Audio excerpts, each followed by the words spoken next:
This mutation is called Quick Killers and is played on Temple of the Past. We have 3 mutators active. We have Killbots, we have Inspiration, and we have Speed Freaks.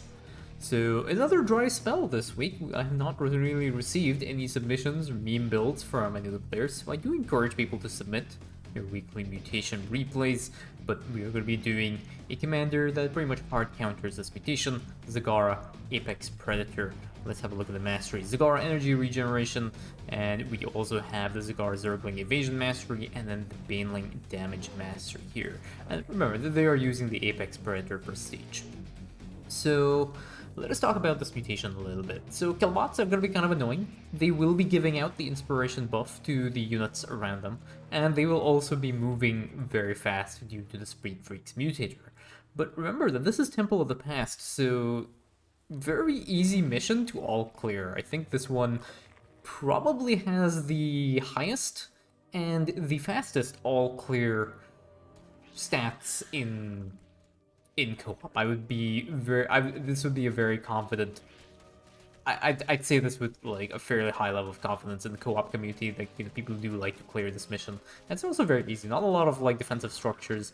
And also when you all clear the map, you simplify the mission in itself. So, you know, Amon stops building the static defense around the around the ramp. So he'll usually put down bunkers or missile turrets here. So I do encourage people to all clear the map, regardless if you're playing the mutation or not. But especially for this kind of mutation, when you are playing with Killbot, it will make your life a lot easier because the Killbots spawn from enemy structures. And if you all clear the map, you have no longer have to deal with any enemy structures, and therefore the Killbots will not spawn. Do remember as well that this area at the top, this top base, does not need to be all cleared. The Killbots will not spawn there because there is no ground pathing between a structure's spawn over there and the player's base. So that is why Killbots and Propagators and what's the other one? That Outbreak Mutator. That is those ones will not. They will not spawn in the northern side here.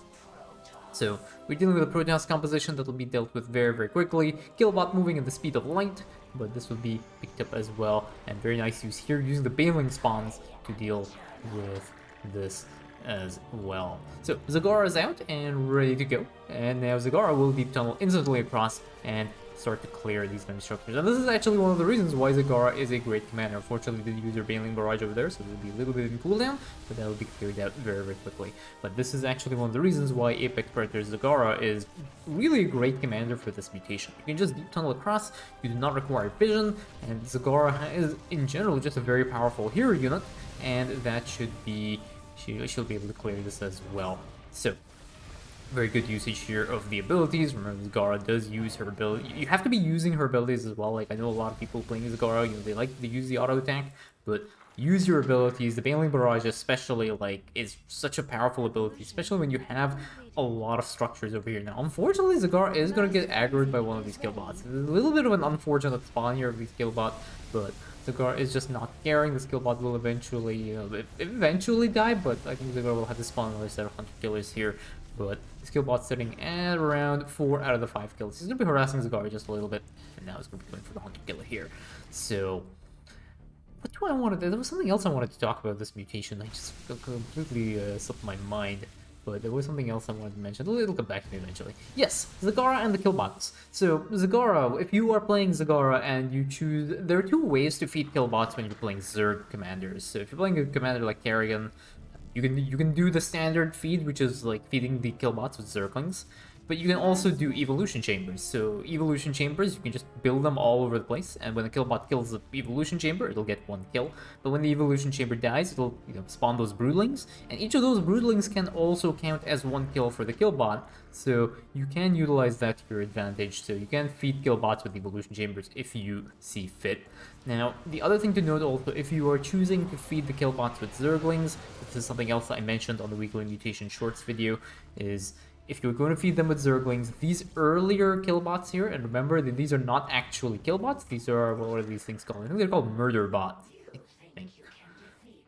Yeah, so they're called murder bots, and I think the second phase, so these ones require 5 kills, and then the ones that require the 10 kills or whatever, those ones are called death bots. And then the ones that require 15 kills, the highest phase, those ones are actually called the Killbots. Now, one thing you can do to make your life a little bit easier is that you do not get the hardened carapace upgrade for your Zerglings. So there's a Zergling upgrade that gives them extra HP, and the idea is that you do not get that upgrade until the kill bots start to spawn. And the reason why is because these weaker bots, the death bots and the murder bots, they are actually not able to one-shot the Zerglings if you have that upgrade. And generally speaking, the idea is if you're feeding the kill bots, you want to get them off the map as quickly as possible. So usually what you'd want to do is you'd want these kill bots to be one-shotting your Zerglings all the way through so that they're not on the map and bothering you as you were playing. So usually what you would do is if you're doing a Zergling feed to these kill bots, you would get the Hardened Carapace upgrade only once you see the kill bots actually spawning, after the death bots and murder bots are phasing out. And that is basically just a matter of time. So if it's just based on the mission time, it will start to spawn these harder tier bots. So that's something else that you can also utilize to make this. This mutation is not particularly difficult. I think one of the hardest parts of this mutation is the speed freaks. Actually, this one's kind of scary, especially if you're playing up against an air kind of Zerg composition where there's a lot of Scourge. Like Swarmy Zerg, for example, is just absolutely terrifying with this, because the Scourge usually just run towards the temple. And you can avoid losing this mission just by throwing a few Overlords over here, because the Scourge will aggro your Overlords instead of the temple. Just make sure that your Overlords are just slightly, they're creating a little bit of a buffer zone. It will be a little bit inhumane to these Overlords, but that is how you can keep this temple alive as well, if you're getting a Swarmy Zerg composition. But if you're getting a Swarmy Zerg composition and you have Speed Freaks and you're dealing with this mutation with Speed Freaks, I do feel sorry for you. So the rocks, interestingly, are still up. So Zagara has managed to clear all of the areas out, and now the kill bots are no longer going to spawn. So you can see here 10 minutes and 30 seconds, and now you just no longer have to deal with killbot. So we do have an infested drop being utilized here. Remember, these are hybrids, so they will be giving inspiration to the units around them.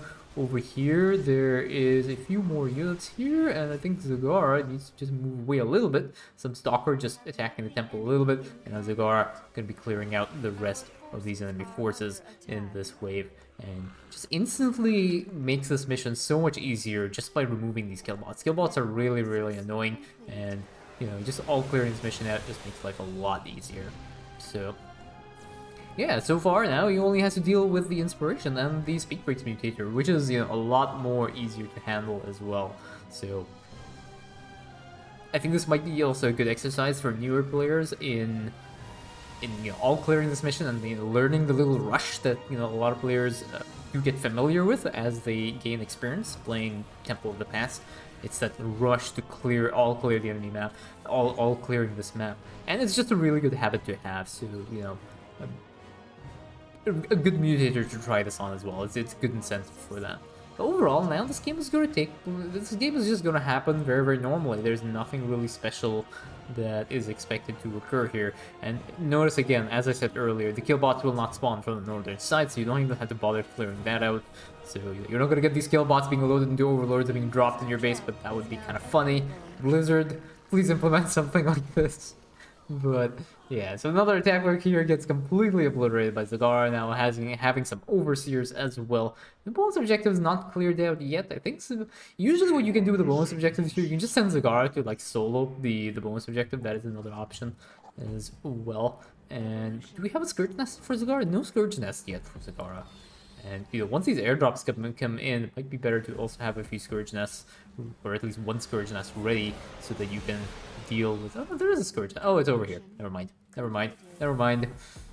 is a Scourge Nest, and all good here. All the upgrades now have been researched as well. So we have the adrenal glands upgrade, we have the centrifugal hooks, metabolic boost, adrenal overload. All those upgrades are doing really well, and we also have the simplified genome, which is a Scourge upgrade there. I missed that upgrade as well. Zagara will be able to solo hold this. And one other thing to note as well is about the enemy, how the enemy AI works. So see what's happening here with these phoenixes, how they're splitting away.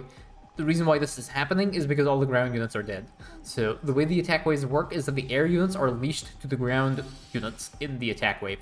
So if you want to prevent the air units from, attacking the temple and just making a beeline for the temple, make sure you kill the air units before you kill the ground units. Because if you kill all the ground units, there is nothing for the air unit to leash onto, and so they will just start moving towards the temple. So that is a little quick tip for you guys as well, if you are not familiar with how with the little quirks of the Starcraft AI. There's some little things which is just like, it's not obvious unless it's pointed out. So hopefully it does help a few people. We do have some Scourge already ready, and Zagara is waiting for this attack wave to spawn. And there's the attack wave. There are going to be some Warp Prisms over here, and these Scourge are just going to instantly delete all of this. But these Warp Prisms are moving also pretty fast here. But Tuna Fish Hybrid gets taken out, and now we have Zagara pretty much ready to deal with this next thing. Are there enough Scourge here? There might be enough Scourge. One of the main issues here is these Warp Prisms do tend to be a little bit more thinned out because they are moving really fast. So without the Speed Freaks Mutator, they tend to clump up a little bit better and making them better targets for your Scourge, because Scourge do deal splash damage. But unfortunately, because of the Speed Freaks Mutator, they do tend to split up a little bit more. It'll be a little bit annoying. Just get a little bit more Scourge when you're playing, if you are playing Zagara. But yeah, overall, not a particularly difficult mutator to deal with. There are a few really good commanders that will, that will work very effectively. Stukov is a great commander, as usual, for this mutation. But remember that if you're all clearing the map, then almost any commander can work very well. So even, even commanders like Artanis, which is generally, who would generally not be recommended against something like Killbots because his Guardian Shell kind of gets in the way. You can probably play Artanis and you can do this. And to be honest, I was kind of surprised I did not receive any submissions for this week's mutation, because Artanis is the commander that would be really, really bad on this mutation, but still very, very doable. So I do encourage people to submit their weekly mutations runs, but remember, try and play commanders that are a little bit unfavored on mutations, and they will get casted.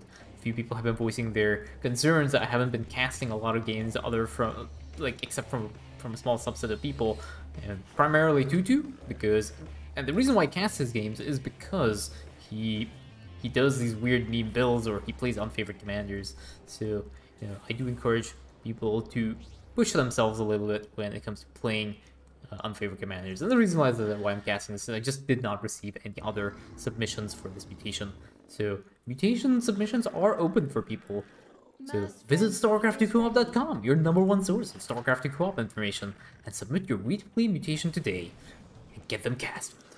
So Zagara has a few drones over here. What are these drones going to be doing? I think they're going to be adding like some spine crawlers, interestingly enough. So these spine crawlers are here just to try and stall the attack waves, because these attack waves are moving really fast and Zagara has a chance of potentially getting wiped. So just having Zagara just being backed up by a bunch of spine crawlers might help a little bit. So Zagara's banelings have dealt with the ground forces, but you can see what's happening over here. See how these phoenixes have just been detached from the attack wave because all the ground units have died, but these air units are still around, and now these phoenixes are going to be harassing these overseers. So press F for these overseers. A few good overseer lives will be lost here, but these phoenixes do end up going down, and now there is a tuna fish hybrid attacking this hatchery. And again, one other thing to note is the usage of the hatcheries here. These hatcheries are there just to stall. So you're building these hatcheries just to stall these attack waves, just to make sure that there's something for Amon to beat on, and by that time you will be able to remaneuver your army too. The standard rules of StarCraft always apply even for co-op games. If you are ahead, get more ahead. If you are in a winning position, figure out what could happen that could make you lose, and then try and counter that.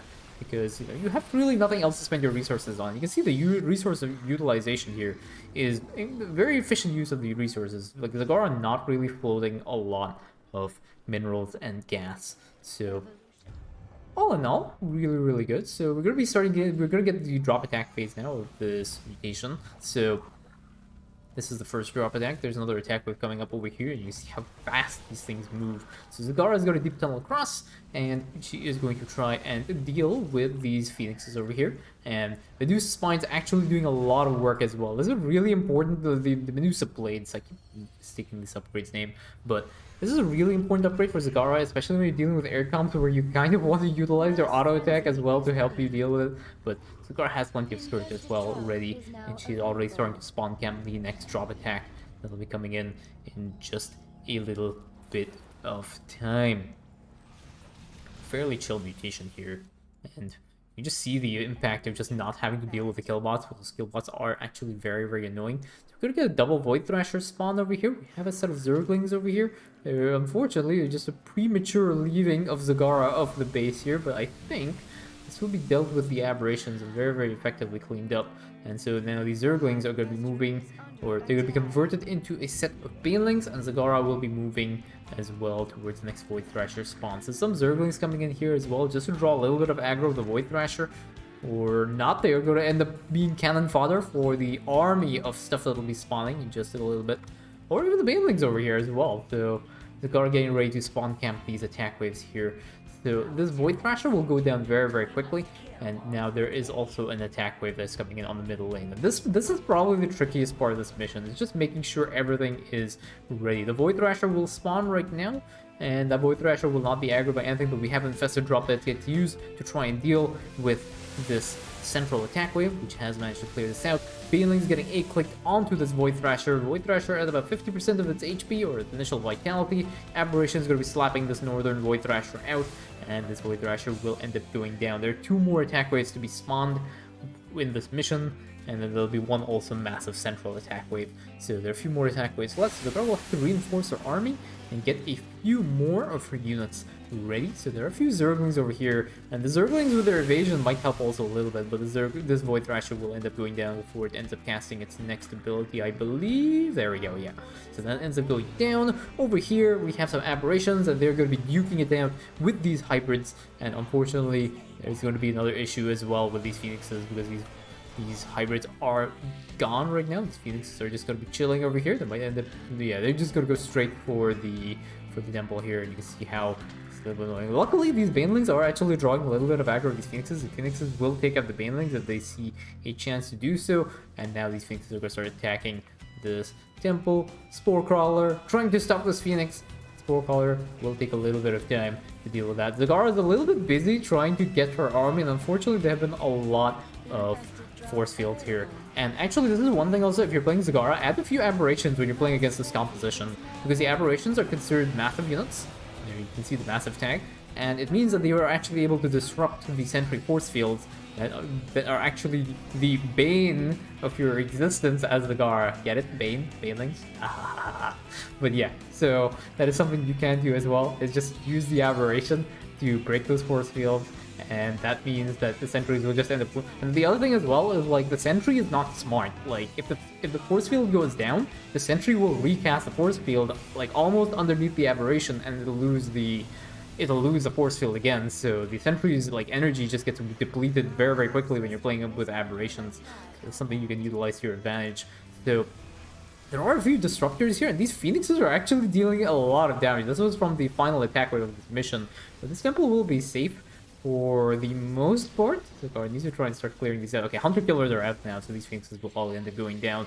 A little bit of a slugfest on the final attack wave here, but I think that should essentially be the temple defended. Bonus objectives have not been cleared, unfortunately, but I think that should be pretty much it. Yeah, temple has been saved, and that is GG.